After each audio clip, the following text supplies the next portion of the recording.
के बारे में, आज के कार्यक्रम के बारे में क्या कुछ करेंगे? देखिए, सर्वप्रथम तो मैं आपको बताना चाहूँगा कि ये भारत रत्न पंडित अटल बिहारी वाजपेयी जी के जन्म दिवस को मेडिकल कैंप के रूप में मनाया जा रहा है। इसी बीच उत्कृष्ट भारत के भारत रत्न हिंदू हृदय सम्राट पंडित सुधाकर चतुर्वेदी जी हम सबों के बीच में पूरे भारतवर्ष को जो इन्होंने एक धागे में पिरोने की जो संकल्प शक्ति के साथ पूरे देश के नौजवानों को जो चुनौती दी है, उसे मैं स्वीकार करते हुए मुंबई महाराष्ट्र प्रदेश से अपने आप को समर्पित कर चुका हूं। और हमारे विशाल भगत जी जो हमारे राष्ट्रीय मुंबई महाराष्ट्र प्रदेश के अध्यक्ष हैं, तो सबसे पहले तो आपको भी मैं बधाई देता हूं कि आप इतने अच्छी चीज़ों को कवर करने के लिए आते हैं और पूरा भारत सांस्कृतिक रूप से एक बंधेगा, एक पुकार होगी, एक यलगार होगी, एक चुनौती होगी और भारत माता का शीश पूरे ग्लोब के नक्शे में सबसे ऊपर होगा। इसी भाव और वंदना के साथ उत्कृष्ट भारत पूरे देश में कार्य करने के लिए निकल चुका है और मुंबई का वजूद यहाँ के कोली समाज से है। तो उस कोली समाज के आशीर्वाद और प्रेम के बाद आप देखेंगे कि आने वाले कुछ एक महीनों में पूरे देश में इसकी एक अलग अलग और क्रांति जगेगी।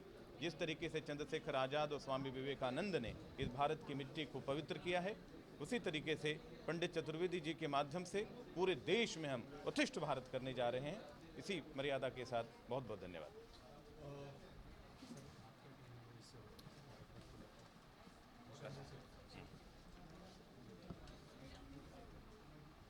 बहुत ही सौभाग्य की बात है कि महाराष्ट्र के अध्यक्ष बनने के बाद जब मुझे दायित्व मिला तो मैं बहुत ही विचलित हुआ कि स्वामी जी आएंगे तो मैं उनका कैसे आगमन का करूंगा, कैसे जिला अध्यक्ष बनेगा। लेकिन स्वामी जी के मार्गदर्शन में आज जिस प्रकार प्रेम जी ने बताया कि पूरे हिंदुस्तान में उत्कृष्ट भारत का जो पताका है वो लहराएगा, ऐसा मुझे पूरा विश्वास है। और हम अपने जितने भी कार्यकर्ता, जितने भी पदाधिकारी बने हैं, उनका मैं तहे दिल से स्वागत करता हूँ। सबसे पहले तो मैं हमारे उत्तीस भारत के राष्ट्रीय अध्यक्ष श्री पंडित सुधाकर चतुर्वेदी जी मुंबई में आए हैं, उनका हार्दिक स्वागत करता हूं मैं। हम जैसे कि विशाल जी ने कहा कि विशाल जी जब महाराष्ट्र के अध्यक्ष बने और तुरंत उसके बाद उन्होंने मुझे महाराष्ट्र का महामंत्री बनाया और फिर गुरुजी के आदेश के बाद सारे मुंबई के अंदर जिला अध्यक्ष और महाराष्ट्र के अंदर नियुक्तियां करनी थी, ताकि हिंदुत्व की चेतना जो है, हमारे हिंदू रत्न जो सुधाकर चतुर्वेदी जी है, हिंदुत्व की चेतना जगानी है। और उस चेतना को जगाने के लिए आज उत्तीस भारत का ये यहाँ पर आगमन महाराष्ट्र में पहली बार ये कार्यक्रम हो रहा है। इसके द्वारा हम पूरे देश को मैसेज देना चाहते हैं कि हिंदुत्व को जगाना है, उत्कृष्ट भारत को ऊंचा लेकर जाना है और हिंदुत्व को जगाना है। और हम लोग पूरे तन मन धन से हमारे राष्ट्रीय हिंदू रत्न पंडित सुधाकर चतुर्वेदी जी के मार्गदर्शन में काम करने को तैयार है। और हम चाहेंगे कि चतुर्वेदी जी पूरे हिंदुस्तान के अंदर बहुत ही जोर शोर से है संगठन हमारा काम करे और बहुत जल्दी इसको सफलता प्राप्त हो। सुधाकर जी, आप क्या कहना चाहेंगे इस पूरे कार्यक्रम को लेकर? एक्चुअली आदरणीय भारत रत्न वाजपेयी जी के जयंती के उपलक्ष्य में मेडिकल कैंप का आयोजन हुआ है। ये बड़े सौभाग्य की बात है कि हमारे बीच में वाजपेयी जी भी नहीं हैं, लेकिन हिंदुस्तान के कैसा चमकता सितारा हैं वाजपेयी जी, जो सदियों तक याद रखे जाएंगे। वाजपेयी कैसे व्यक्तित्व है भारत में कि शायद विरोधी पार्टियां, विरोधी लोग, गणमान्य लोग भी सम्मान करते थे। ऐसे व्यक्तित्व के, ऐसे व्यक्ति के उपलक्ष्य में मेडिकल आयोजन हुआ है। उत्कृष्ट भारत के बैनर से कार्यक्रम हो रहा है। मैं आपको बताना चाहता हूं कि उत्कृष्ट भारत का जो मुख्य उद्देश्य है बहुत ज़्यादा विस्तार नहीं है, एक सीमित दायरे में काम करना है। हमको 2024 तक काम करके संगठन को बंद कर देना है। आप सोचेंगे कि संगठन बहुत सारे देश में काम कर रहे हैं तो उत्कृष्ट भारत क्या आवश्यकता है?